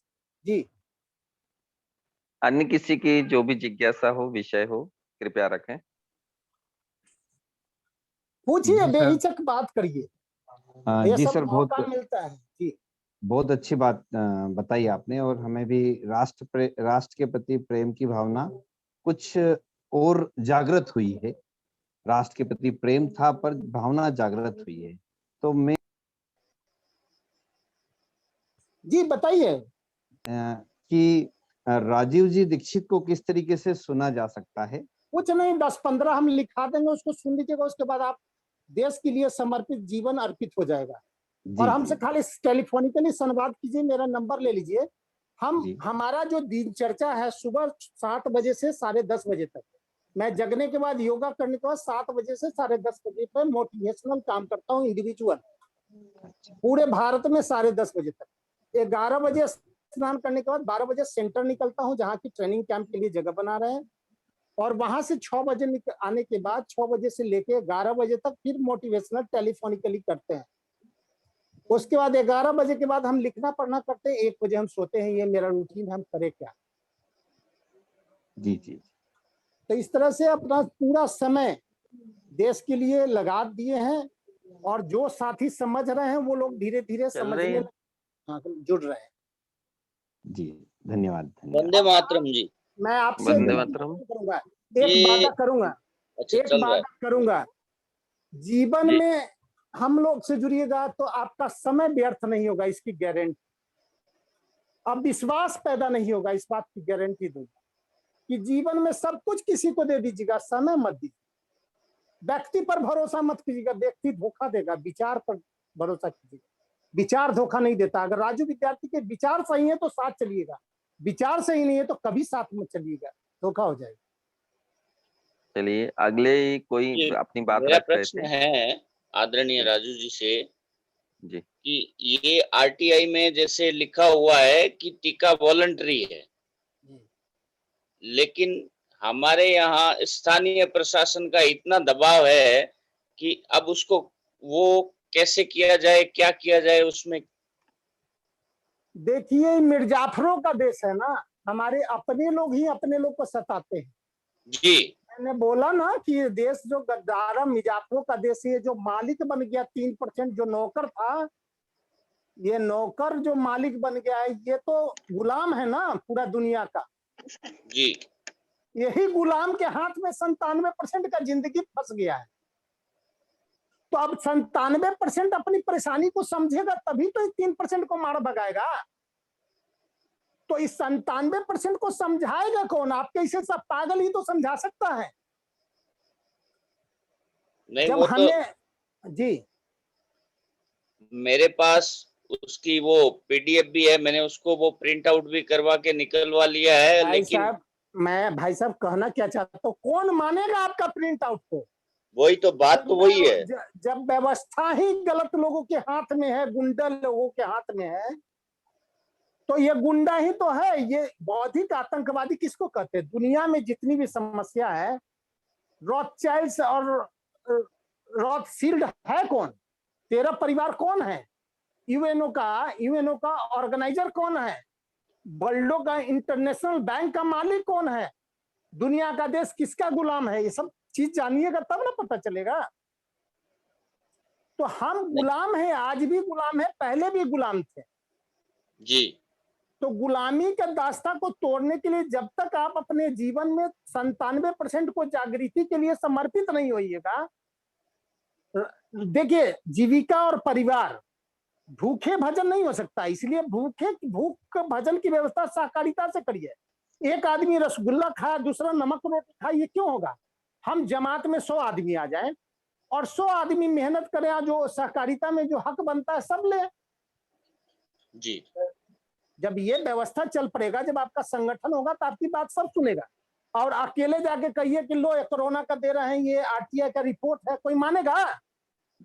लेकिन वहीं 500 आदमी एक जगह इकट्ठा होकर मारेगा, 4 जूता मारेगा तो सुनने लगेगा वो। संगठन में ताकत।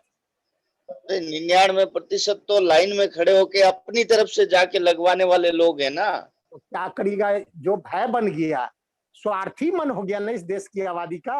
आप भी स्वार्थी हो गए, हम भी स्वार्थी, सब अपने स्वार्थ में भय बन गया कि अरे बाप कोरोना का टीका न लेंगे तो मर जाएंगे, क्योंकि शमशान पे लाशों का ढेर दिखा करके भय पैदा कर दिया। ये तो प्रोजेक्ट 2002 में बन गया था ना। अगर यूएन चार्टर पढ़िए, एजेंडा 21, 2030, 2002 का एजेंडा पढ़िए तो उसमें साफ लिखा हुआ है कि डिपॉपुलराइजेशन के अगर मास वैक्सीनेशन करके दुनिया की 90% आबादी को खत्म करके वन वर्ल्ड गवर्नमेंट बनाया जाएगा। साफ तो लिखा हुआ है। 2017 और 18 में कोरोना जब आया, नवंबर 2019 में, तो 2017 में और 18 में कोरोना का किट खरबों डॉलर का कैसे बिक गया? ये तो प्रोजेक्ट है ना, परियोजना है ना। Corona is a project. अब तीसरी लहर की बात आ रही है। तीसरी लहर कब आएगी? जब 12 करोड़ लोग जब टीका लिया तो दूसरी लहर आ गई। पहली लहर में टीका नहीं दिए थे तो कोई नहीं मरा। दूसरी लहर में 12 करोड़ दिए, अब उसमें से सब नहीं मर जाएगा। 100 में 5 आदमी मर गया तो लाखों में मर गया, तो दूसरी लहर हो गई। तीसरी लहर कब होगी? जब 18 से कम वर्ष की उम्र के बच्चों को जब टीका दिया जाएगा तो उसमें मरने वालों की संख्या लाखों में चली जाएगी, तो तीसरा लहर हो जाएगा। बात समझ रहे हैं? जी वो तो मैं देख चुका हूँ। वो बिल गेट्स का वीडियो जिसमें उसने कहा है कि 10 से 15% पॉपुलेशन को विश्व की कैसे कम किया जाए। ये तो 2030 एजेंडा। आप जब समझ रहे हैं तो राजीव भाई होते तो इस बात को कितना तीव्र गति से प्रसारित करते हैं। हम लोग को एक डंडा आके मारेगा, घर में सो जाइएगा, क्योंकि मृत्यु का डर है। हम लोग तो नहीं डरते हैं। हमको कोई कहा कि पत्रिका, हम कहा कि जेल दे दो, मार दो, क्या फर्क पड़ता है, लिखेंगे जो लिखेंगे, शुभकामना संदेश। नहीं, लेकिन बात ये है कि हम लोग मर करके तो क्रांति नहीं कर सकते, प्राण दे करके तो क्रांति नहीं कर सकते। क्रांति करने के लिए हमको नहीं, वैसा नहीं, मैं दूसरी बात कह रहा हूँ कि हमें क्रांति के लिए जीवित रहना आवश्यक है। क्रांति करने के बाद मरना, ये क्रांति करने के बाद मरना, ये बात दूसरी है। लेकिन जब तक क्रांति नहीं होगी तब तक तो हमें जिंदा रह करके ही काम करना होगा। मैं कुछ और कह रहा हूँ। हमें मौत की चिंता नहीं करनी, अपने कर्म की चिंता करनी है, मैं ये कहना चाहता हूँ। ये सही बात है। हम कर्म को करते हुए कहाँ मरेंगे, इसके लिए हम ठिका ले रखे हैं कि शरीर को बचाएंगे। हम शरीर नहीं बचाएंगे, अपने कर्म को करते चलेंगे, जहां मौत आएगा आ जाएगा, क्या बात। भगत सिंह सोचते तो 23 बरस की उम्र में कुछ थोड़ा फांसी चल जाती। क्या वो बम फेंके थे तो भाग नहीं सकते थे? वो अरेस्टिंग क्यों दे दिए? उनको ये मन में था कि मेरा जब शहादत होगा तो लाखों नौजवान क्रांतिकारी बनेंगे। इन महान लोगों का सोच है। 7,86,816 लोगों का इतिहास उलट के देखिए, किसी ने अपने और अपने परिवार की चिंता नहीं किया है, हर समय राष्ट्र की चिंता किया, तब क्रांतिवीर बना। जी, क्रांति करने के लिए जज्बा पैदा करना होगा। जज्बा खाली हम लोग बैठ कर बात कर लेंगे, उससे नहीं बनने वाला है मित्र। माफ करिएगा, हो सकता है मेरी बात से कुछ साथी नहीं, ऐसा कुछ नहीं। आप माफी शब्द लाइए ही नहीं, क्योंकि हम लोग तो परिचर्चा कर रहे हैं बस। तो हमको लगता है कि अगले किसी जी हम आपकी भावनाओं का बहुत सम्मान कर रहे हैं जी। सर मैं एक चलिए अगले कोई विषय रखें अपना। जी वंदे मातरम। जी बताइए। जी भाई जी, अभी आपने कुछ बताया कि ट्रेनिंग कैंप के बारे में, क्योंकि मैं अभी इस ग्रुप से जुड़ा हूँ। इसके पहले ऐसा कोई जानकारी नहीं थी कि राजीव भाई के बारे में ऐसा कुछ चल रहा है। हम एक ड्राफ्ट बना के आपको दे रहे हैं, आज आपको भेज देंगे सभी लोग को। उस ड्राफ्ट को पढ़ लीजिए। पढ़ने के बाद जब लगता है तो मेरे से फोन पे नंबर पर बात करिए डायरेक्ट, तो आपको इंडिविजुअल हम समय देंगे, आपको क्लियरिटी इन माइंड हो जाएगा। राजीव भाई का कुछ कंटेंट्स हम बता देंगे, उसको पढ़ लीजिएगा, उसके बाद हम बताएंगे, आप इंडिविजुअल भी बताएंगे। तो इनके जो ट्रेनिंग कैंप जो जहाँ पे भी देश में चल रहे हैं उसके बारे में थोड़ा जानकारी होगी। देखिए, सबसे बड़ी बात है कि हमने जो प्रोजेक्ट बनाया है, हमारा देश सोया हुआ है। भले लोग राजीववादी कहता है, लेकिन उसमें अपने निजी पारिवारिक समस्याओं से निकलकर राष्ट्र के लिए कोई घर छोड़कर नहीं आता है। जी, ये मेरा पिछले 1 साल का एक्सपीरियंस है जी।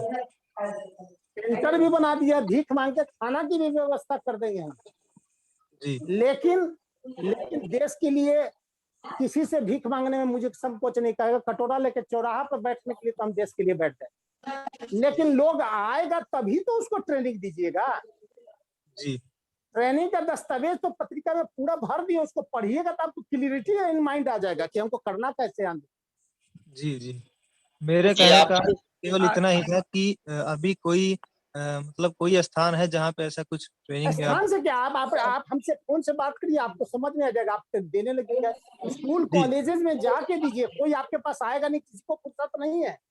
जी, जैसे स्कूल में जाता हूँ मैं, समझे कि नहीं। और जैसे अभी पौड़ी गढ़वाल में मैं 10 स्कूल में दे के आया, तो वहाँ टीचर लोग पहले समय नहीं दिए, DRO के चलते, डिस्ट्रिक्ट एजुकेशन DEO के चलते डरते थे कोरोना काल में।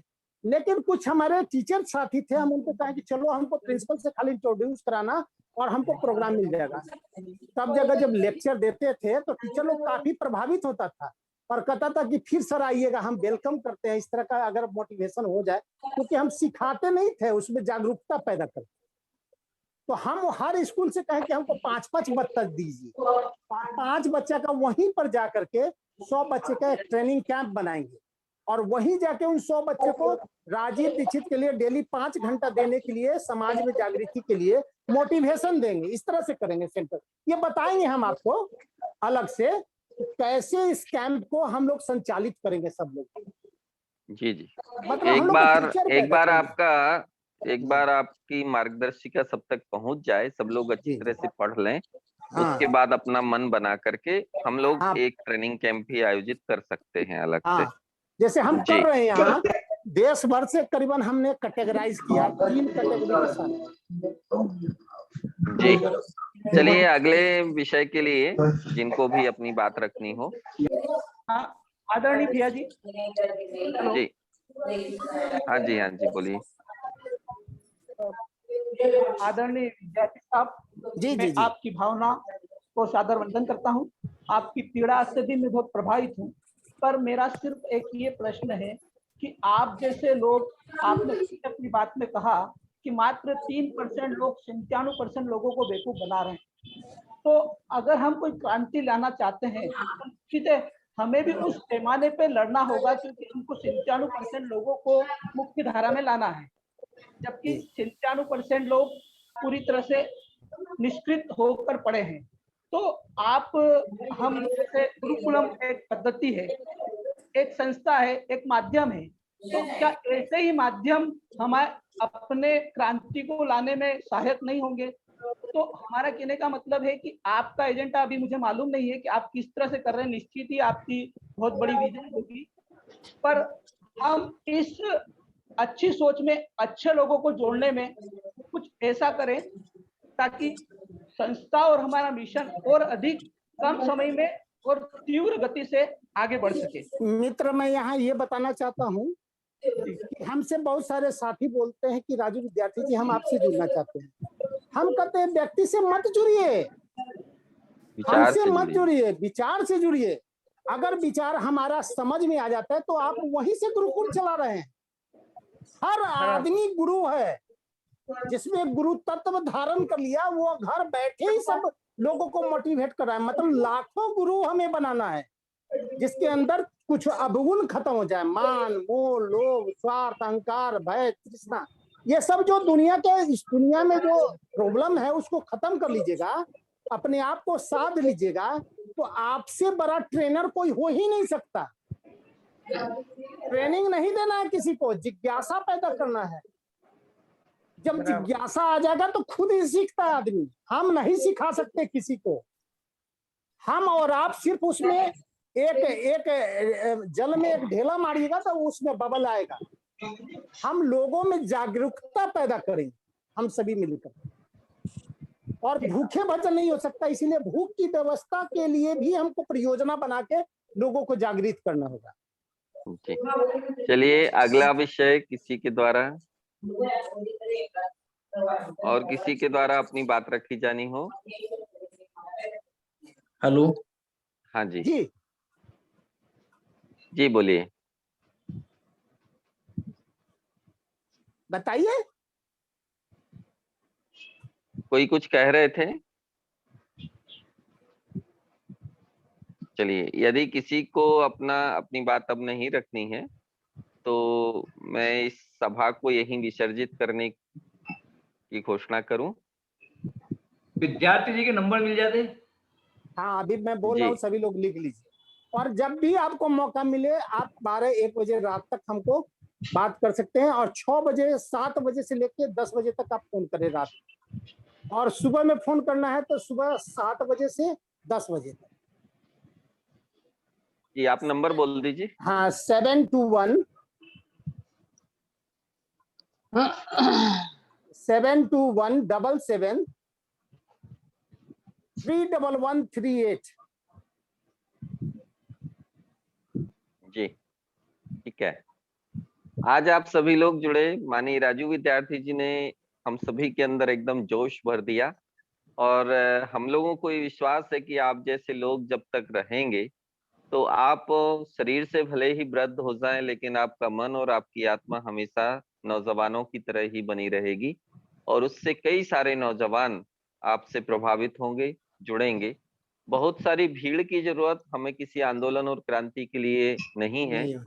हमें तो कुछ चुनिंदा मुट्ठी भर लोग ऐसे जो राष्ट्र के प्रति समर्पित होकर आगे आ जाएंगे तो हमारा काम उतने से ही बन जाएगा। और इसी मिशन में इसी मिशन में हम लोग कुछ छोटे छोटे प्रयास कर रहे हैं। और जैसा मैंने हमेशा कहा है, आज भी कह रहा हूं कि इस बैठक को हम अनवरत चालू रखेंगे। इसलिए आज यदि 50-60 लोग हमारी बात आज भी सुन रहे थे, मैं सभी से आग्रह करूंगा कि इसमें और लोगों को भी जोड़िएगा, ताकि अधिक से अधिक लोगों तक हमारी सारी इन बातों को पहुंचाया जा सके। हमारे ओम पाटौदी जी हमेशा की तरह अखबारों के माध्यम से इन विचारों को जितना संभव होता है प्रचारित करने की कोशिश करते हैं। तो अन्य लोग भी ये प्रयास करें कि आप यदि कहीं किसी अखबार से या पत्रिका से किसी से, हाँ जी, हाँ मैं आपको बुला रहा हूँ जी, आप अपना माइक चालू कर लीजिए। रमन पाटिल जी कुछ कहना चाह रहे हैं, तो मैं अपनी बात पूरी कर लूं, उसके बाद मैं आमंत्रित करता हूं आपको। तो जो लोग इन विचारों को और पब्लिश करेंगे, लोगों तक पहुंचाएंगे, ओम पाटौदी जी की तरह, उनका भी स्वागत है। और रमन पाटिल जी अपनी बात रखें, उसके बाद में फिर मैं आगे की सूचना आपको दूंगा। माननीय रमन पाटिल जी, आप अपना माइक चालू कर लीजिए। रमन जी माइक चालू कर लीजिए अपना। हेलो जी रमन जी नमस्ते। सर, नंबर फिर एक बार चाहिए मुझे, नंबर 721 721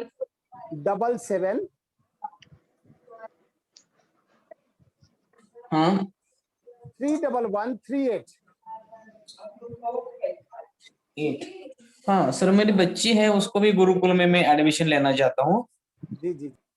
तो इसके कितना मैक्सिमम कितना एज, मैं थोड़ा लेट मीटिंग में अटेंड हुआ, तो मैक्सिमम कितना एज है, मिनिमम अभी और मैक्सिमम? अभी अभी इस तरह से चर्चा नहीं हो रही है। अभी पहले हम लोग गुरुकुल और राष्ट्र की मानसिकता में ढलने का प्रयास कर रहे हैं। तो पहले आप गुरुकुल को अच्छी तरह समझिए और अपनी मानसिकता बनाइए। और जैसा कि राजू भाई जी ने बताया है कि गुरुकुल आपसे ही भी शुरू हो सकता है, और उसके लिए ऐसा एज ग्रुप नहीं होता। जो हमारा वर्तमान सिस्टम चल रहा है, इस सिस्टम से गुरुकुल शिक्षा पद्धति नहीं चलती। इसलिए एज ग्रुप जैसी कोई बात नहीं है। लेकिन पहले आपको तो समझ में आ जाए कि आखिर ये गुरुकुल शिक्षा है क्या, है ना। और आपको समझ में आ जाएगी तो आपके यहाँ से ही गुरुकुल चालू हो जाएगा। और हमारा काम ही यही है, हम कितने गुरुकुल बनाएंगे, क्या कहाँ से पैसा लाएंगे, कहाँ से कार्यकर्ता लाएंगे। इसलिए उद्देश्य यही है कि जैसे पहले घर घर गुरुकुल हुआ करते थे, जहाँ गुरु थे वहीं कुल चालू हो जाता था। तो ऐसे ऐसे गुरुओं की तैयारी हो। और जैसे ही यदि ऐसी कुछ बात आएगी तो रमन जी हम आपको निश्चित रूप से सूचित भी करेंगे। आप हमारे गुरुकुल समूह में अपना नंबर भेज दें तो उसमें ऐड कर लिया जाएगा। तो आगे चर्चाओं के लिए आपको आमंत्रित किया जाता रहेगा। तो मैं सभी से आग्रह कर रहा था, अगले शनिवार को रात्रि 8 बजे हम लोग फिर एकत्रित हो रहे हैं। माननीय रूपेश पांडे जी वाराणसी से और शिक्षा व्यवस्था को लेकर के ही चर्चा करेंगे। बहुत अच्छे चिंतक विचारक हैं, राजीव दीक्षित जी के एकदम नजदीकी रहे हैं, और उन्होंने प्राणपण से आजादी बचाओ आंदोलन के लिए, हिंद स्वराज अभियान के लिए बहुत मेहनत से काम किया है। तो आज मैं माननीय राजू विद्यार्थी जी का और इस पूरी बैठक में उपस्थित हुए सभी लोगों का हार्दिक हार्दिक आभार सच्चे मन से व्यक्त करता हूँ। सभी को बहुत बहुत धन्यवाद भी देता हूँ। और विद्यार्थी जी, हम जब भी कभी इस तरह के आयोजन करेंगे और हमें ऐसा लगेगा कि अब बस हमें आपकी जरूरत है, तो हमें आप कृपया वचन दीजिए कि आप हर जगह हमें, हम सभी लोगों को सहारा देंगे, मार्गदर्शन देंगे। मैं हर समय तो खाली ही हूँ। जी जी, हम तो खाली ही हैं, सिर्फ देश के लिए जिंदा हैं। जी जी जब आप जी, लोग को जरूरत होगी हम उसके लिए हैं। बहुत बहुत आभार, जी धन्यवाद। जी, सभी लोग को मेरी तरफ से भी शुभकामनाएं और धन्यवाद। जय जय हिंद, जय भारत, वंदे मातरम। जी प्रणाम प्रणाम, सभी लोग को प्रणाम। नमस्ते। आशीष जी, आशीष जी, आशीष जी कहाँ हैं? जी भैया जी, मेरा माइक थोड़ा अनम्यूट होने में वक्त लग गया, क्षमा कीजिए। हाँ, कुछ और सूचना आपको देनी है क्या? नहीं हाँ तो फिर हाँ अपन जी हाँ, मैं सभी को सूचना देना चाहता हूँ। अभी आपने मेंशन किया, आपने बताया कि आपका जन्म जहाँ हुआ, तो सभी को ये सूचना देना चाहता हूँ कि भैया जी हमारा जन्मदिन है 21 तारीख को। अच्छा, चलिए योग चलिए, विश्व तब तो योग परसों दिवस ही के। है। जी जी परसों ही है ना। जी हाँ हमारा जी, जन्मदिन परसों ही। पूरी दुनिया मनाती है बहुत अच्छी योग बात है, दिवस के रूप सौभाग्य। में। विश्व योग दिवस के रूप में, बिल्कुल। जी जी जी, तो भाग्यशाली है। संयोग है एकदम। हाँ, संजोग है। तो हमारी सभी की ओर से भैया जी आपको बहुत बहुत शुभकामनाएं। अभी हाँ, तो विशेष हमको विशेष शुभकामना। धन्यवाद सभी को, बहुत जन्मदिन। बहुत धन्यवाद। और मेरी भावना है कि ये जन्म जितने दिन इस जन्म के बचे हैं, वो सारे के सारे इस देश के लिए कैसे भी काम में आ जाएं और हम इस देश को एक परिवर्तन की राह पर ले जा सकें, ऐसी हम अपने आप में भावना रखते हैं। क्योंकि आप देश के लिए अपना समय देना चाहते हैं, तो हम भी लालची है और हम चाहेंगे कि आप 1000 वर्ष तक जिए। चलिए बिल्कुल राजीव भाई, हम सभी के अंदर आज भी जिंदा है, और जी इसी जी। तरह से हम भी ऐसा गौरवशाली जीवन जीना चाहते हैं जिससे कि हम लोगों के अंदर जीवित रह सकें। ये मेरा सौभाग्य होगा। प्रयास ठीक है, होना आप ही सब इसी के साथ मैं आप सबसे और एक निवेदन करना चाहता हूँ। इसमें मैं फीडबैक फॉर्म का एक लिंक भेजा है, कृपया करके आप सभी उसे जितना हो सके उसे भरने का प्रयास करें। एवं अगर चैट बॉक्स में अपने नंबर आप लिख के छोड़ दें तो हम लोगों को सुविधा होगी आपसे संपर्क करने में। ठीक जी भैया जी। ठीक जी, सभा को विसर्जित करें। जी जी जी, आप धन्यवाद। फॉर्म हिंदी स्वीकार नहीं करता क्या? फॉर्म हिंदी स्वीकार, अच्छा ठीक है, मैं उसको थोड़ा मॉडिफाई अगली मीटिंग में कर लूंगा, हिंदी स्वीकार करने हाँ, के। मैंने अभी प्रयास किया था लेकिन वो हिंदी नहीं लेता। मैं अगले अच्छा। अगले आपने अच्छा मुझे ना इस और तरह। मैं बिना आवश्यकता के अंग्रेजी का प्रयोग नहीं करता। नहीं मैं बहुत आपकी अच्छा। उचित है, थोड़ा अल्प समय की वजह से मैंने फॉर्म में हिंदी में तो लिखा आशीष है। जी क्रांतिकारियों के बीच फंस गए हैं आप। नहीं, मेरा सौभाग्य है, मैं भी सीख रहा हूँ। जी जी, मैं उसको अभी उसको अपनी इस त्रुटि को आतिश जी, सीखना नहीं है, सिखाना है आप। जी याद नहीं, मैं रखिएगा। आप सभी को बताना चाहता हूँ, हमारे आशीष भाई बहुत ही संवेदनशील हैं और एकदम गंभीरता के साथ अपने दायित्व का निर्वहन करते हैं। मैं इनसे 3 साल से परिचित हूँ, तो इनके अंदर बहुत अनोखी प्रतिभा भी है, इसलिए इनसे हमें बहुत भैया, बड़ी संभावनाएं हैं। हम इतना ही मानते कि ईश्वर साक्षी है और किसी जन्म का हम लोगों का संबंध है, एक बहाना है सभी को एक करने का ईश्वर का। बिल्कुल कि आप सभी एक जाति, एक धर्म, एक मजहब, एक दिशा के थे, आपको जोड़ा है कि देश को बचाइए। बिल्कुल, हम अपेक्षा करते हैं कि आपका भारत को बचा लो प्रोजेक्ट जल्दी से हमको उपलब्ध हो जाएगा और हम सब तक पहुंचा देंगे। चलिए, इसी आशा, संभावना, विश्वास के साथ सभी लोगों से आज विदा लेते हैं। सभी को फिर से वंदे मातरम। वंदे मातरम जी। वंदे मातरम। बहुत बहुत धन्यवाद। वंदे मातरम। मैं आप सभी की आज्ञा से ये सभा विसर्जित करने की अनुमति चाहता हूँ। ठीक है, धन्यवाद। नमस्कार।